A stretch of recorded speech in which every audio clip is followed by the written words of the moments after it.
Could we explain the gospel message from the Old Testament alone? That's what Jesus and the New Testament writers did. Paul quotes the Old Testament around 93 times in his letters, with more quotes in Romans than all the other letters combined, it having at least 63 direct quotes and even more allusions to it. When you look up the cross-references, it appears that Paul's not quoting exactly, but that's because he's quoting from the Septuagint, the Greek translation of the Old Testament.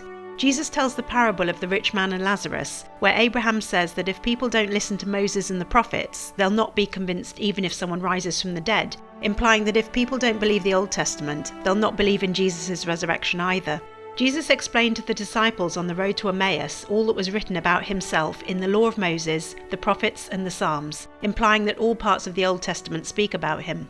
When Philip found Nathanael, he told him they'd found the one Moses wrote about in the law, and who the prophets also wrote about, Jesus. Likewise, we need to know where the Old Testament is speaking about Jesus. As Paul defends himself in front of King Agrippa, he says the prophets and Moses wrote about the gospel message, that the Messiah would suffer, rise from the dead, and bring the message of light to his own people and to the Gentiles. In Rome, Paul preached the gospel to the Jews from the Old Testament, as it says that he tried to persuade them about Jesus from the law of Moses and the prophets. In Romans, Paul says that the gospel was promised beforehand by the prophets, and that the law and prophets testify to the righteousness that comes by faith. Peter puts it that the Old Testament prophets tried to understand more about the time and circumstances of the gospel message, as they were led by the Spirit of Christ to predict the sufferings of the Messiah and the glories that would follow.